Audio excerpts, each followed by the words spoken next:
So, about this training, what are your goals for it? What do you think we can achieve from it? I think this is a very timely and very right initiative by SDPI taken regarding this particular specialized course, and that would certainly create a pool of human resource that can complement towards effective decision making process through periodic review of policies and formulations of new instrument as would be needed, particularly in the context of green transportation corridor.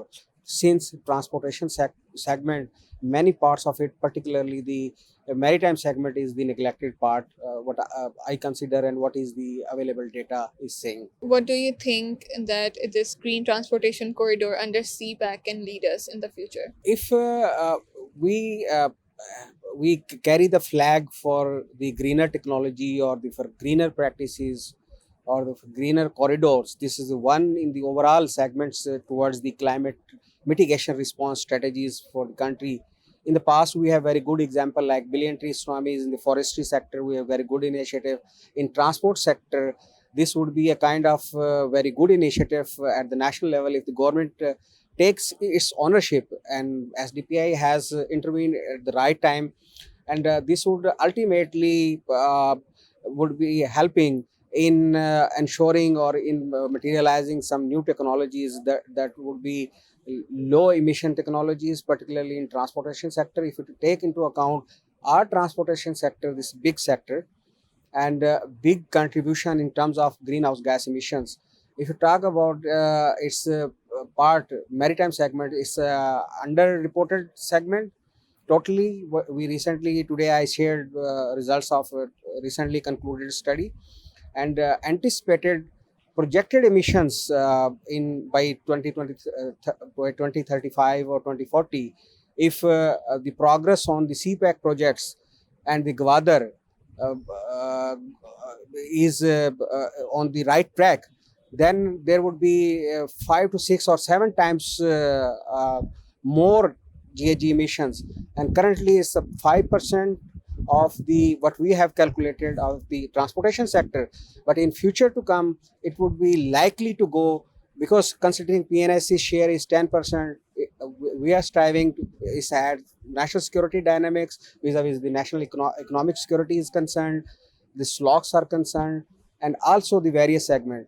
So this would the contribution from the other platforms, naval platforms, some surveillance agencies, vessels, and the fishing vessels. Overall, uh, safely, I would say that by 2035 or 2040, our GHG emissions from the maritime transportation segment, which is reported at present 1% of the transportation segment, would likely be 5 to 7% or even 8% would go likely this in the overall national inventory, not part of the overall transportation, but overall national inventory. It would be contributing this significant amount.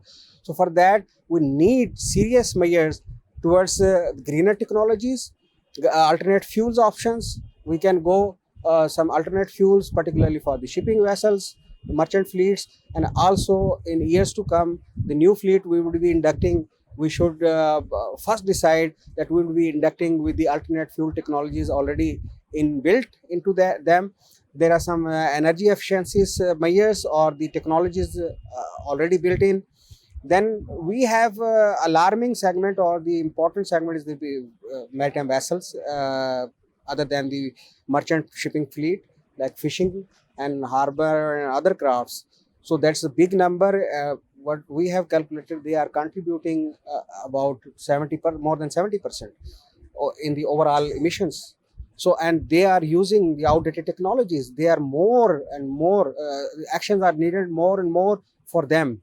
And this is a big challenge not only for the federal government but also at the provincial government level, because the fishery segment is the provincial segment. So this is the overall segment.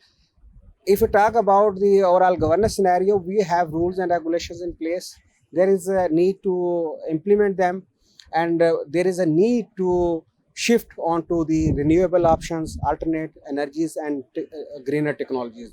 So with this, if we not take some environmental social safeguard for the CPEC endeavors, then there would be a total disaster in terms of environmental damage or the loss. If you talk about that, we normally say that Pakistan is among the least contributor, but this is per capita calculation, what we normally advocate. But if you talk about, if you calculate, if you divide your overall emissions on the geographical boundaries and compare it with India or USA, there your results would be entirely different, and you will be thinking around on the entirely different side, and you will be advocating on the other side that Pakistan is the most impacting country in the world, among the most impacting countries. Thank you, sir.